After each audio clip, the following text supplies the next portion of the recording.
World Economic Forum has a proven reputation in bringing key stakeholders within Africa as well as from the rest of the world to come into an environment where we could review recent happenings that have gone on, review the current economic and social success stories, and figure out a way of getting them across the rest of the continent for them to be tried out in other parts of the continent.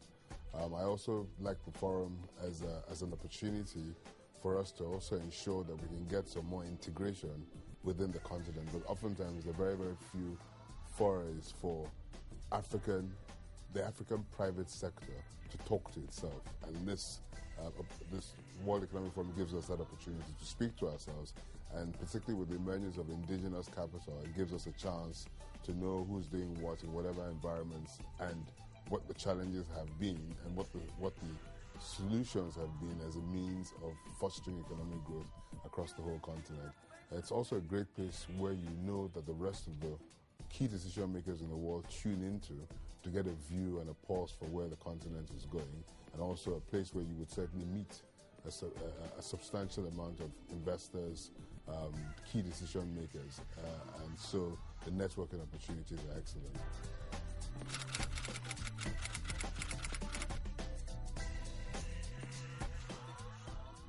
This time around I'll be the co-chair of this year's Africa and the Regional World Economic Forum in Cape Town, and I'm really looking forward to the opportunity. I would pretty much also focus on areas which have not been traditionally touched upon to bring a new spin or a new flavor to the increasingly dynamism of the African continent. I think one thing is clear: you're always going to find something new year in, year out of Africa as compared to the rest of the world, if you ask me. And it would be nice to talk about the recent happenings, particularly, as I mentioned earlier, with the impact indigenous capital is making across the continent.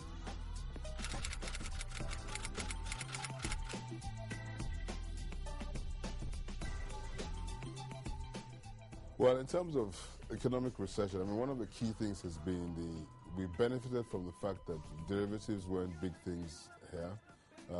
We have a relatively undeveloped financial market, so effectively even things as basic as mortgages, probably less than 5% of the properties on the continent in sub-Saharan Africa actually benefit from a 20-year mortgage as it would be. So there hadn't been the opportunity to even issue subprime bonds of that nature like we experience in the Western world. But I think it begs the requirement for improved regulation. The strength of our regulators must be there. It's no point staffing our regulators with people who know about the business less than the practitioners who play in that market. And I think we have every reason to ensure that we improve the quality of regulation, particularly as we're a continent that is actually receiving a substantial amount of foreign investment. Emerging global risks are things that we would always face. We're part of a global community.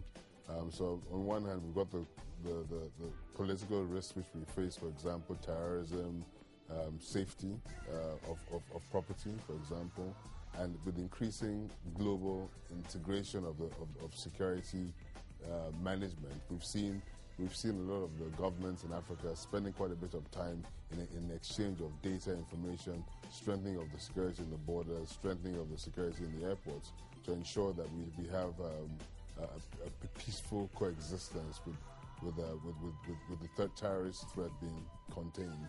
We've seen other global risks or other regional risks come apart in the continent recently, like Côte d'Ivoire, which has had a situation where the lack of electoral transition has caused many innocent people to die and create an otherwise extremely successful commercial hub has now become an area of pain and suffering. We saw it recently happen in other countries in the continent, like Kenya, in which the transition was challenged, but eventually peaceful solutions were found to it. So I think you still have regional risks existing in the continent, which the only advantage is that everybody's working assiduously to ensure that those risks are contained, and the overall story on the continent is one that is positive.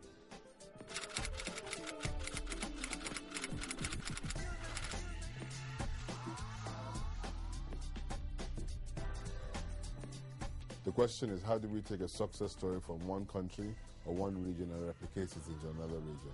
Very basic example, privatization in Nigeria has been incredibly successful. Government institutions that have been moribund and abandoned, parastatals that have been abandoned, utilities that have been abandoned have been reawoken and made to become true providers of not just the services they offer and the goods they offer, but also big places for employment, as well as a big revenue and from a tax perspective. So I think taking that principle across Africa is that getting the governments to create an enabling environment and allowing a truly private sector economy to develop does a lot for improving, increasing the quality of a country, or should I say speeding up its opportunities of developing if you apply those systems. Another example is public-private sector partnerships. There's no doubt that whatever the state cannot do today because of budget constraints doesn't have to be postponed till tomorrow. I think having a structured process that seeks that enables investors invest in something is a big plus. And I say that because what typically happens is that you have big needs in Africa, big infrastructural needs. Those needs stay on are there and stay on the shelf without anybody actually working on them because we have budgetary constraints. If those needs can be structured in form of concessions and the rest of the world is invited, by virtue of the sort of returns Africa offers, they become even more interesting. I'm talking about things like toll roads and other railways, other things that could be done, other big infrastructure projects that could be structured better, packaged better, and thus it allows foreign investors as well as local investors or a mobilization of savings to invest in them. Third point I would say for inclusive growth would be with the emergence of indigenous capital. I think we've seen a lot of substantial banking interests. Local banks in Africa are spreading across. Quite a number of Nigerian banks are doing that. We've seen big industrial conglomerates like Dangote as well, for example, spreading across the continent, building cement factories right across. We've seen oil companies, we've seen indigenous oil companies opening branches, trading within the continent. So sustaining our African economic growth would really be by using African solutions for African problems.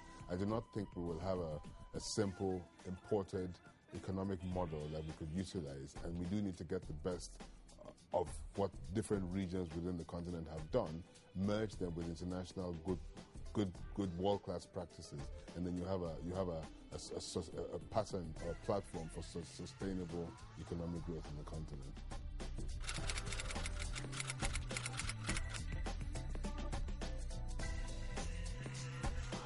The African continent today offers the highest rate of return across the world in real terms.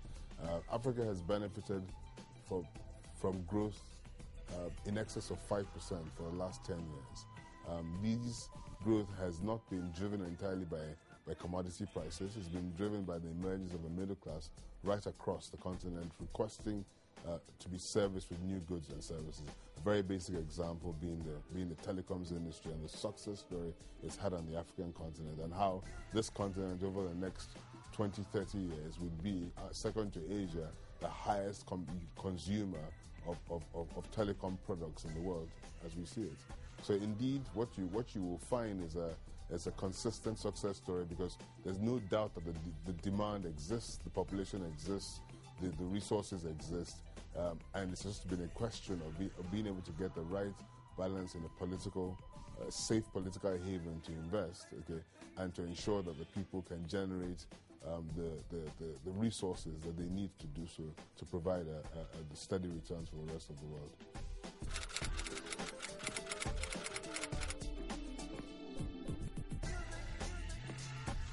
Definitely look at what's going on with the ex-Eastern Bloc countries, Kazakhstan, Croatia,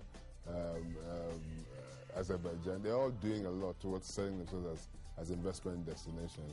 And I look at them like the new world competing, because they're all resource-based economies, just like we are. But the difference is that we've got a population of what, 1 billion people or 800 million people on this continent, okay? And we've got the highest birth rate in the world today, for example. And if anything else, this is an area of self-fulfilling growth, because it's going to grow. The economy is going to grow to serve the people, the needs of the people that are within the environment.